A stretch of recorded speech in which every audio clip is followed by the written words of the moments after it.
Breaking news చూస్తున్నాం. Municipal ఎన్నికల్లో అభ్యర్థులు భారీగా డబ్బులు ఖర్చు చేస్తున్నారు. ఇక ఒక్కొక్క పార్టీ ఒక్కొక్క విధంగా కూడా ఖర్చు పెట్టడానికి సిద్ధమైంది. మొత్తానికైతే వేల కోట్ల రూపాయలు చేతులు మారుతున్నాయి. ఈ ఒక్క రోజే భారీగా ఖర్చు పెట్టేందుకైతే సిద్ధపడుతున్నారు. మొత్తానికైతే కాంగ్రెస్ పార్టీ నుంచి 6,000 నుంచి 10,000 రూపాయల వరకు ఒక ఓటుకి ఇస్తున్నారు. ఇక బీఆర్ఎస్ కూడా 3 నుంచి 6,000 రూపాయల వరకు పంపిణీ చేస్తున్నట్లుగా ఉంది.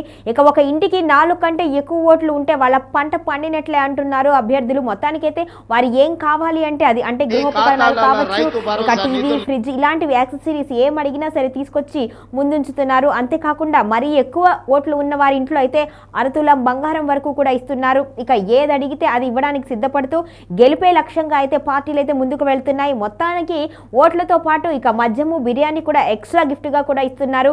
ఈ ఒక్క రోజే గడువు ఉండడంతో రేపు పొద్దున్న నుంచి కూడా ఓట్ల ప్రారంభం అవుతుంది. ఎన్నికల ప్రారంభం కొనసాగుతుంది రేపు ఉదయం 7 గంటల నుంచి. కాబట్టి 116 మున్సిపాలిటీలు, 7 కార్పొరేషన్లలో కూడా వేల కోట్ల రూపాయల పంపిణీకి సిద్ధపడ్డారు. ఇంకా 4 ఓట్లు ఉన్న వారికి ఒక లెక్క, అంతకు మించి ఉన్న వారికి మరో లెక్కగా అయితే ఇప్పుడు డిసైడ్ చేశారు. అధికార పార్టీ మాత్రం 6 నుంచి 10,000 రూపాయల వరకు పంచుతుంది. ఇక బీఆర్ఎస్ అయితే 3 నుంచి 10,000 వరకు, 3 నుంచి 6,000 వరకు పంచుతుంది.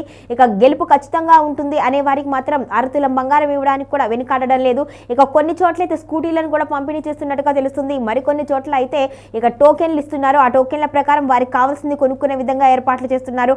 నగదు కావాల్సిన వారికి నగదు, అదేవిధంగా మహిళలు అయితే ఇక్కడ ఎటువంటి వస్తువులు డిమాండ్ చేస్తే అవన్నీ కూడా తీసుకొచ్చి ఇంట్లో ఉంచుతున్నారు అభ్యర్థులు. మొత్తానికైతే ఈ ఓట్లు అనేవి చాలా కీలకంగా మారాయి. అసెంబ్లీ ఎన్నికల రేంజ్లో అయితే మొత్తానికైతే ఓట్ల లెక్కింపు ప్రక్రియ, ఎన్నికలైతే మున్సిపల్ ఎన్నికలైతే కొనసాగుతూ ఉన్నాయి. అసెంబ్లీ ఎన్నికలకు ఏ మాత్రము తీసిపోకుండా మున్సిపల్ ఎన్నికలకైతే రంగం సిద్ధం చేస్తున్నారు.